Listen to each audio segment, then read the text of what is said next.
بسم اللہ الرحمن الرحیم۔ میری آواز جہاں تک جا رہی ہے میں آپ سے بس ایک التماس رکھتا ہوں، اگر تعلق آپ کا حضرت سید الشہداء امام حسین سے ہے تو پھر ایک بات یاد رکھیے گا کہ یہ جو جبر تاریخ ہے، یہ جو اس دنیا میں جاری و ساری میٹیریل ڈائلیکٹسزم ہے، یہ جو جبر تاریخ ہے، یہ جو جبر زمان و مکان ہے، یہ جو مادی حالات کا جبر ہے، اس کے آگے مجبور ہو جانا کسی حسینی کو زیب نہیں دیتا۔ خود حضرت امام حسین ابو عبداللہ الحسین علیہ السلام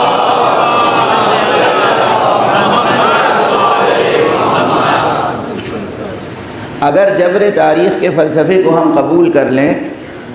کہ نہیں ہم کچھ نہیں کر سکتے، جو حالات ہیں ہم ان حالات کے ساتھ ہی دریا کی سطح پر بہتے ہوئے معمولی سے تنکے کی طرح بہنا ہے، اگر ہم یہ سمجھ لیں تو پھر ہرگز ہم پیرو حضرت سید الشہداء علیہ السلام نہیں کہلا سکتے، کیونکہ اس وقت یہ جو میں کہتا آیا ہوں، چاہے توحید اور الہیات کے چیپٹرز ہوں اور چاہے انسانی زندگی کے کسی بھی شعبے سے متعلق باتیں ہوں،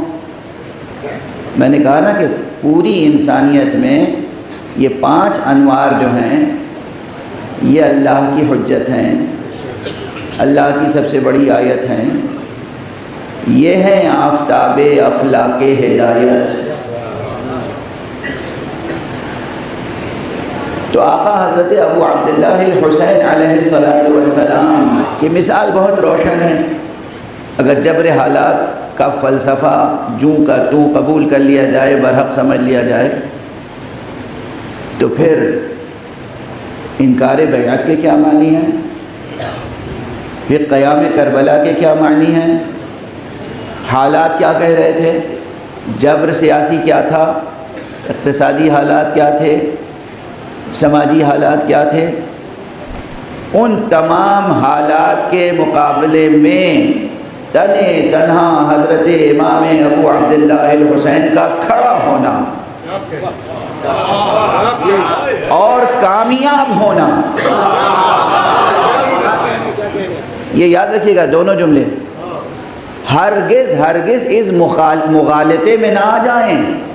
کہ امام تو بظاہر شکست کھا گئے تھے،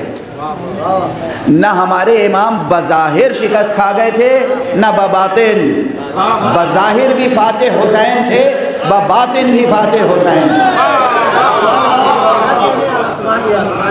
امام کا قیام کرنا، امام کا کھڑا ہونا اور کامیاب ہونا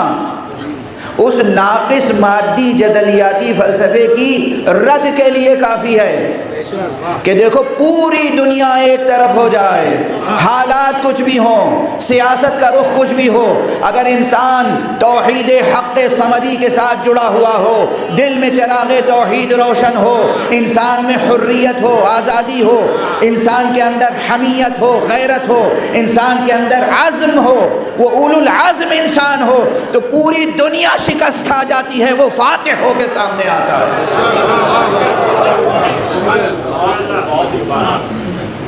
یہ حقیقت ہے، یہ سچائی ہے، اسے صرف سخن گسترانہ بات نہ سمجھیں، اور اسے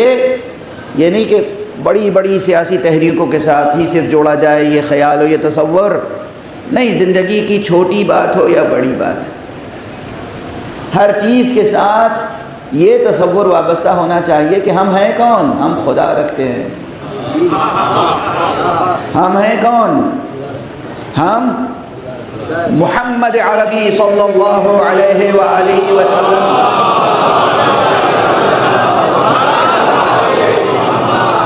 جیسا رسول رکھتے ہیں،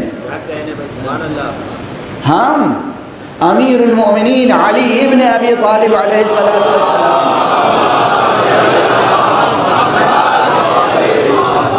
جیسا امام رکھتے ہیں۔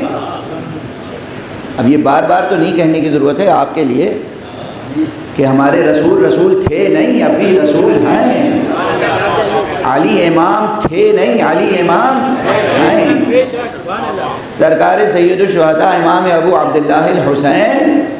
ہمارے امام اور رہبر تھے نہیں، امام اور رہبر ہیں، اور تا قیامت رہیں گے، تا قیامت رہیں گے۔ حضرت امام حسن مجتبی علیہ السلام ہمارے امام اور رہبر تھے اور ہیں، اور تا قیامت رہیں گے۔ یہ معصومین وہ ہیں۔ تو ہمیں اپنی زندگی کی روحانی قدروں کو، اخلاقی قدروں کو اور وجودی قدروں کو ان انوار مقدسہ کے سائے میں، ان کے انوار کی تابش میں، ان کے پرتو میں، ان کی روشنی میں ہمیں باقی رکھنا ہے۔ دنیا کے سامنے ہار جانا نہیں